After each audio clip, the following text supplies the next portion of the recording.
Olá, meus queridos, tudo bem com vocês? Espero que sim. Hoje daremos continuação à nossa aula sobre a Segunda Guerra Mundial. Vamos lá? Em nossa última aula, vimos a primeira etapa da guerra. Nessa primeira etapa, podemos perceber que a Alemanha avança. Relembrando, temos duas forças que se antagonizam na Segunda Guerra Mundial. O eixo, formado pelos países fascistas, e os aliados, formados pelos países chamados países democráticos. O que vai acontecer então nesse segundo momento da guerra? O segundo momento do conflito vai de junho de 1941 a setembro de 1945. O que acontece nesse momento de mais importante? Em primeiro lugar, o ataque japonês à base norte-americana de Pearl Harbor. Na verdade, definimos esse momento como a Guerra do Pacífico. Os japoneses, forças fascistas, lembrem-se bem disso, atacam a base de Pearl Harbor, o que acaba determinando a entrada dos Estados Unidos no conflito mundial, e sendo que esse país até então tinha se mantido neutro. Outros motivos teriam determinado a entrada dos Estados Unidos na guerra, principalmente o avanço da Alemanha e, temendo perder os investimentos que fizeram, principalmente na forma de empréstimos para os aliados, os Estados Unidos entram nesse momento na guerra. A guerra vai se desenvolver então em três frentes, duas na Europa e uma no Pacífico. De 42 a 43, a Alemanha vai perdendo posições na África. Em 43, liberta-se a Itália. Em 44, ocorre o chamado e famoso Dia D, que é a invasão da Normandia. Lembre-se, vimos na aula passada, que a França se encontrava, pelo menos a metade da França, ocupada de fato pelas forças nazistas. A outra metade, a França do Sul, tinha colaborado com o governo nazista. Ocorre então, para libertar a França dos nazistas, o famoso desembarque ou invasão da Normandia. Esse dia D, ele foi decisivo na Segunda Guerra Mundial. Em 44, então, logo após o dia D, temos a libertação da França, da Holanda, da Bélgica e da Bélgica Oriental. Em 43, temos a mais importante batalha dessa guerra, a decisiva, a Batalha de Stalingrado. Na Batalha de Stalingrado, a guerra de fato foi decisiva. Stalingrado resiste bravamente à invasão nazista e os russos acabam vencendo essa batalha. Se o filme americano celebra a vitória na Segunda Guerra Mundial como se ela fosse americana, sem dúvida alguma, a vitória indiscutível foi a vitória dos soviéticos. Os soviéticos perderam mais em termos de vidas humanas na Segunda Guerra Mundial do que todos os países envolvidos na guerra juntos. Então, isso nos dá a dimensão da importância da Batalha de Stalingrado. Em 44 a 45, temos a libertação da Bulgária, da Romênia, da Tchecoslováquia, da Polônia e, finalmente, da Alemanha. Aqui temos um mapa que mostra justamente a libertação da Europa e da África. Esse mapa nos dá uma ideia do que acabamos de descrever em termos geográficos. Bem, então, nessa segunda fase, ainda na segunda fase, né, que como já falamos vai de 41 a 45, temos, e vamos enfatizar aqui, a chamada Guerra do Pacífico. Em 42, o Japão perde posição justamente na Batalha de Midway. Em 45, temos a conquista de Iwo Jima e a resistência ainda dos chamados pilotos kamikazes. Quem são os kamikazes? Pilotos suicidas. Então, para não perder a guerra, os pilotos japoneses, eles acabam se lançando contra o inimigo em um ato suicida para preservação daquilo que os japoneses consideram mais importante, que é a honra. Temos também, em agosto de 1945, as famosas e dramáticas bombas atômicas de Hiroshima e Nagasaki. Não falta aí na literatura, na música, referências à bomba de Hiroshima e Nagasaki. Em setembro de 45, finalmente, os japoneses se rendem. Aqui temos um outro mapa que mostra justamente esse avanço das forças aliadas no Pacífico.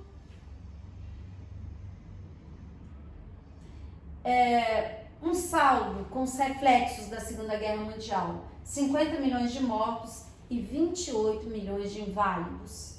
Em 1945, temos a criação da ONU, a Organização das Nações Unidas, com o objetivo de preservar a paz mundial. De 45 a 52, a ocupação militar do Japão no plano MacArthur, para a recuperação do Japão. O que os americanos temiam? Que o Japão se tornasse um país comunista. Lembrem-se que agora os vencedores da guerra são antagonicamente opostos. Lembrem-se que agora os vencedores da guerra têm ideologias completamente diferentes, antagônicas. E isso vai levar, então, os americanos a temerem que os países derrotados na guerra se tornem, então, países comunistas. Isso explica a ocupação militar e a ajuda norte-americana ao Japão. Em 46, temos a criação da chamada Cortina de Ferro. Alemanha Oriental, Polônia, Tchecoslováquia, Hungria, Bulgária e Romênia se tornam, de fato, países comunistas. Foram libertados pelo exército soviético e acabam se tornando, então, países socialistas. O que ocorre a partir daí é a bipolarização do mundo entre Estados Unidos e União Soviética.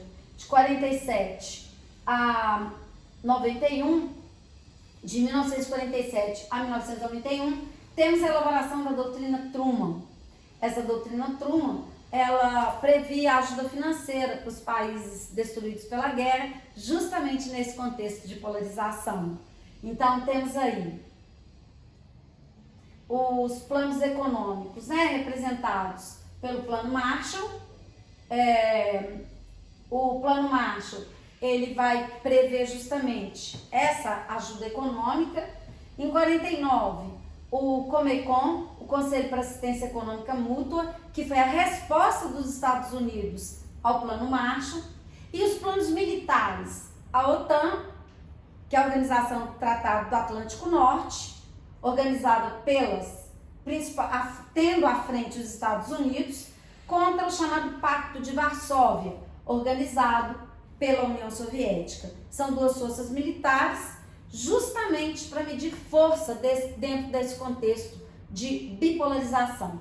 Em 49, temos a divisão da Alemanha em parte da Alemanha sendo socialista, a Alemanha Oriental, ou RDA, e a parte capitalista, a RFA, sob comando aí dos Estados Unidos, respectivamente dos Estados Unidos e da União Soviética. A Alemanha Oriental fica sob domínio soviético, a Alemanha Ocidental sob domínio dos Estados Unidos. Em 49, a União Soviética passa a dominar a tecnologia bélica nuclear. E aí temos justamente essa guerra em torno desse domínio nuclear. Em 61, temos a construção do Muro de Berlim. O Muro de Berlim, que simboliza justamente essa divisão de um mundo polarizado entre Estados Unidos e União Soviética. Em 55, temos a Conferência de Bandung, que vai levar à descolonização afroasiática. Se os países africanos e asiáticos até então estavam sob um jugo europeu, esses países conseguem se libertar após a Segunda Guerra Mundial. É o processo de formação dos Estados Nacionais africanos e asiáticos. E a corrida nuclear, que é uma consequência desse mundo bipolarizado. Bem, aqui temos um mapa que retrata as modificações da Europa pós-Segunda Guerra Mundial. Já vimos um mapa que mostra a Europa pós-Primeira Guerra e agora um mapa pós-Segunda Guerra. Vemos aí a Alemanha dividida, os territórios ocupados pela União Soviética na Europa e os territórios ocupados não, dominados ideologicamente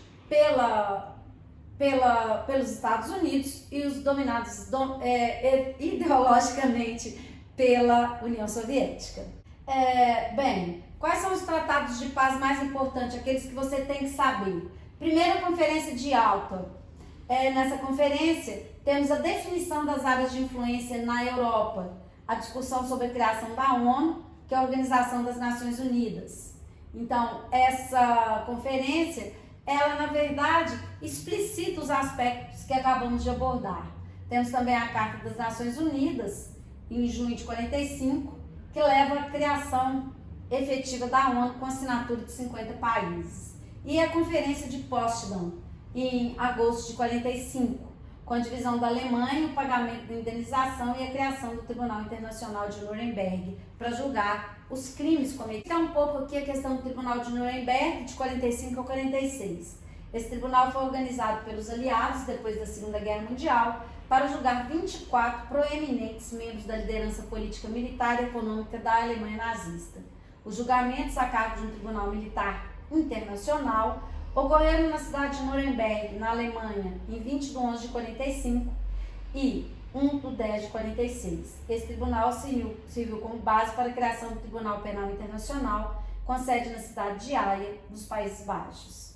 O Tribunal de Nuremberg decretou 12 condenações à morte, 3 à prisão perpétua e 2 a 20 anos de prisão, um a 15 anos e outro a 10 anos. Aqui temos uma imagem que mostra uma imagem que retrata o julgamento de Nuremberg. Temos uma imagem da Alemanha após a Segunda Guerra, de 48 a 49, especificamente Berlim dividido e o Muro de Berlim na segunda imagem. Alguns aspectos importantes aí que sempre vocês, alunos, perguntam em toda a aula sobre a Segunda Guerra Mundial. O que teria acontecido com Mussolini? Em 28 de 4 de 45, na disposição fotográfica, encontros do general Achille Stassari, secretário do Partido Fascista de Benito Mussolini, e sua amante, Claretta Petacci. Os 3 foram capturados e fuzilados pela resistência italiana no dia anterior, no dia 28, quando tentaram fugir para a Suíça. Mortos, e os seus corpos foram expostos. Morte de Hitler, outra pergunta que vocês sempre fazem, 30 de 4 de 1945. A morte de Adolf Hitler ocorreu em 30 de abril de 45. Normalmente aceita-se que foi suicídio por arma de fogo e também envenenamento por cianureto. O mesmo teria acontecido com Eva Braun, sua noiva, com quem teria se casado pouco antes do suicídio. Braun teria se casado com ele somente depois de jurar fidelidade e prometer que se mataria junto com ele. Juntamente pelo fato de que nunca foram encontrados seus restos mortais, incentivando várias especulações a esse respeito. Nunca, nem o corpo de Hitler, nem de Eva Braun jamais foram encontrados. Aqui temos uma charge criticando a posição apaziguadora do primeiro-ministro britânico, do Chamberlain, diante de Adolf Hitler, porque ele poderia ter contido os nazistas e, portanto, evitado a Segunda Guerra Mundial. Outra charge que demonstra a relação, primeiro, o Pacto Germânico Soviético, em 39, o Hitler e Stalin trocando flores e depois trocando farpas, quando Hitler quebra o Pacto Germânico Soviético. Aqui temos uma das tantas charges soviéticas ironizando as ações de Hitler. Nós temos aí Churchill, que é o primeiro-ministro da Inglaterra, que assume depois de Chamberlain, e mesmo após diversas vezes advertido Hitler de que o jogo iria continuar, ao passo que Hirohito, o imperador do Japão, assiste o desenrolar do conflito na Europa de perto, ao passo que Roosevelt, dos Estados Unidos, mostra-se aparentemente indiferente, mas financiando a Inglaterra, que foi a questão que nós abordamos durante a aula, né? Os Estados Unidos só entram no conflito no final da guerra, temendo perder os investimentos que tinha feito nas forças aliadas. Aqui temos uma outra charge, né, que faz parte, após uma campanha alemã incrivelmente competente, a França estava derrotada e obrigada a assinar seu armistício. Armistício é um acordo de paz. Aqui uma outra charge ironizando a neutralidade de algumas nações diante dos avanços da Alemanha nazista e União Soviética. Gente, essas charges elas são muito importantes, eu peço que vocês observem cada uma com atenção, voltem nessa aula, porque tem sido a tônica de muitas provas de vestibular sobre Segunda Guerra, né? A utilização de charges, a interpretação dessas charges. Então você tem que ter conhecimento dessas que são as mais importantes. Bem, falaremos aqui um pouco sobre a participação do Brasil na Segunda Guerra Mundial. Então, a questão fundamental aqui é que o Brasil ele se manteve neutro. Lembrem-se, durante a Segunda Guerra Mundial, o Brasil vivia o período chamado Estado Novo. O Estado Novo foi um regime que existiu de 37 até 45. Getúlio Vargas comandou o Estado Novo e era um estado de inspiração fascista. Obviamente, se o Brasil tinha um governo de inspiração fascista, deveria ter apoiado as forças fascistas na Segunda Guerra. Então, o eixo. Só que o Brasil acaba apoiando por pressão, e veremos isso ainda nas nossas aulas sobre Brasil, acaba apoiando as forças aliadas.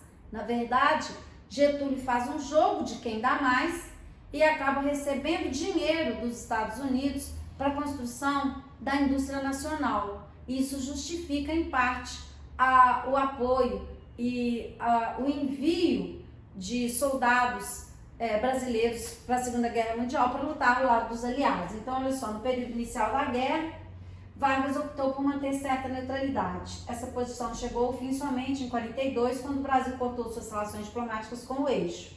Isso aconteceu porque a Alemanha atacou alguns navios na costa brasileira, resultando na morte de aproximadamente 500 pessoas. Além da pressão norte-americana, os brasileiros também cobravam uma participação ativa do Brasil na guerra.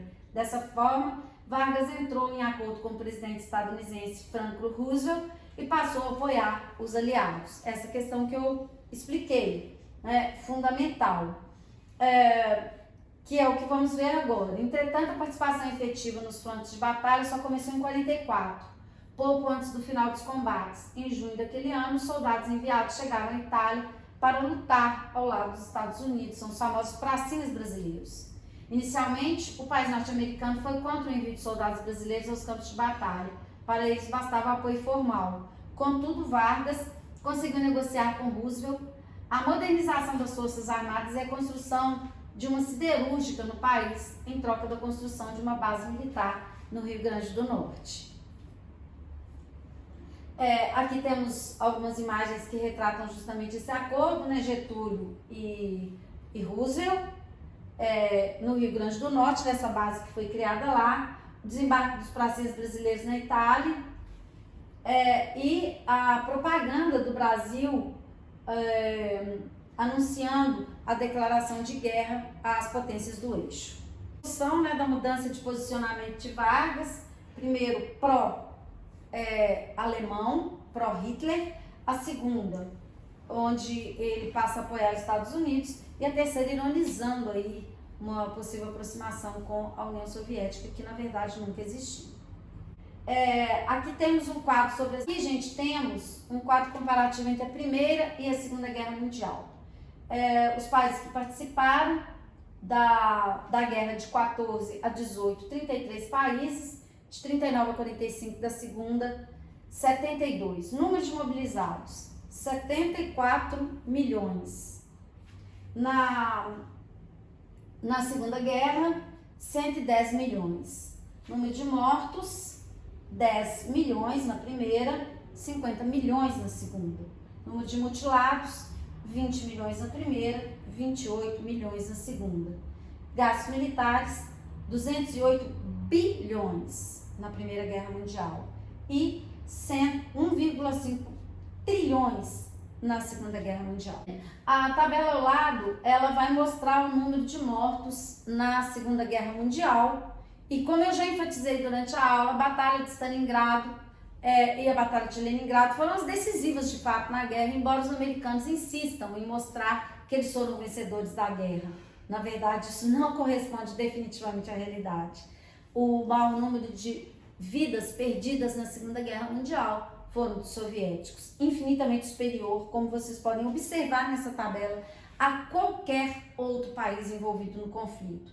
Temos aí 20 milhões de pessoas mortas. Só vou enfatizar alguns dados, vocês vão observar aí, vão ler depois esses dados, mas só um comparativo com os judeus, temos 6 milhões de judeus mortos, que é o que sempre enfatizamos, né? Acho que todo mundo, mesmo quem nunca estudou história, sabe desse número na cabeça, 6 milhões de judeus mortos, mas ninguém sabe de 20 milhões de soviéticos mortos na Segunda Guerra Mundial.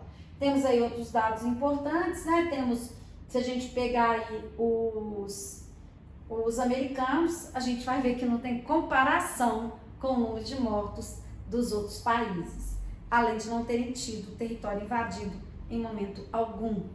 Muito bem, então ficamos por aqui, espero que tenham gostado. Me desculpem, hoje eu não estou na minha melhor performance, uma enxaqueca terrível, mas eu espero que vocês tenham de fato entendido, espero que vocês tenham entendido e gostado dessa aula, que é da maior relevância para as provas que vamos fazer, não é? Um beijo para vocês e até a nossa próxima aula.